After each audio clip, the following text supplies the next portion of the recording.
Hello there, everybody. This is Alex from Hardcorian Guides, bringing my guide for Bayonetta on hard difficulty. Today we're doing Chapter 7, the Cardinal Virtue of Temperance. This is going to be just a boss fight only, and this should be the finale of this guy. Actually, no, it's not. No, he comes back later, actually. Yeah, I forgot about him being an Isle de Sol, or whatever. So, this fight is kind of tedious in a way, mostly because of this shit. They have a lot of like quick time events that they want you to do, but I hardly ever do them. You have Wicked Wees that come out and attack for you pretty much, so you'll always have that benefit of being able to attack him from a distance if you needed to. The main part of this first health bar is to attack like his hands when they slam down, and then after that I think that's when we climb up on his body. Yep, this is the one where we climb up his body and you attack these certain like yellow weak spots. So this gun attack right here is pretty easy to dodge. Nothing too big. Even if you fall down, you can still have the advantage. Like I'm doing right here, just, keep attacking. And plus you don't take any damage when you fall off. You fall right back onto a platform, get right back up, and just go right back into it. So it's not that difficult, really. Now, him being a big boss, he's actually relatively a lot easier than most would probably expect. For some reason, big bosses in this game tend to not be really that difficult to fight, I don't think. So right there, I was being stupid.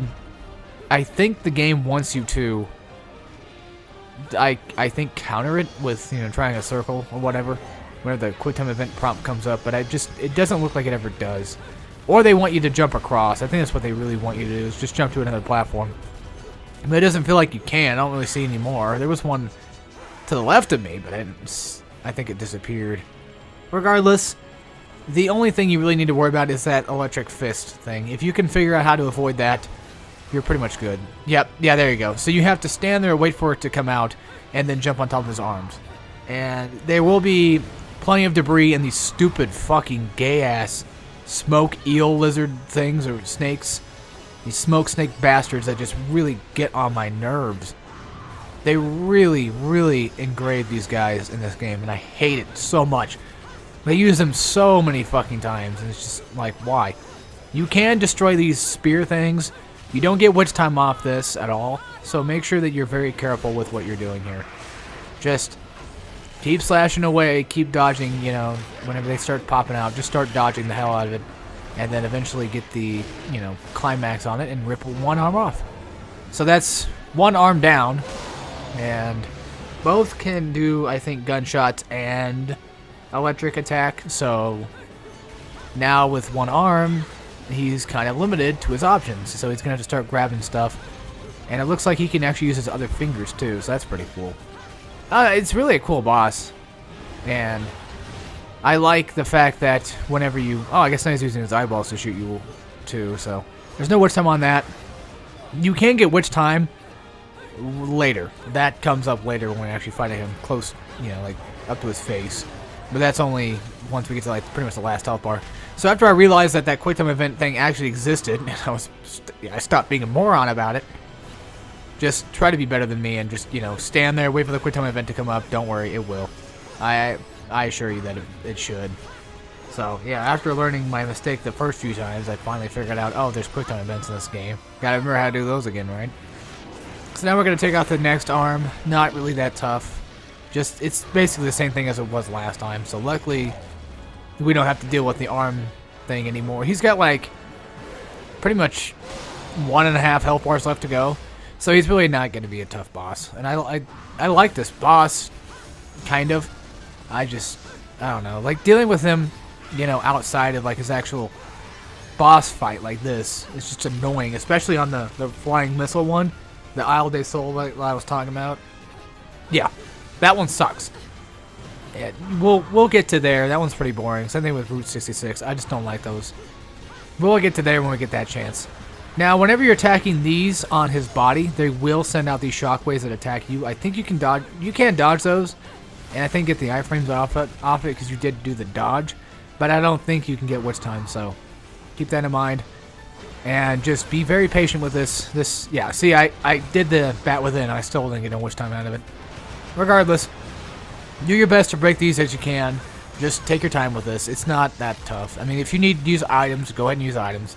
You know, again, like I say all the time, I prompt you guys to be better than me. And do what you feel is safe for you. Don't worry about the rankings. Don't worry about any of that stuff. Yeah, you get less money if you do worse. But overall, you're going to get better eventually. So do what you can to survive. Do it the safest way possible. And that's my best advice, pretty much.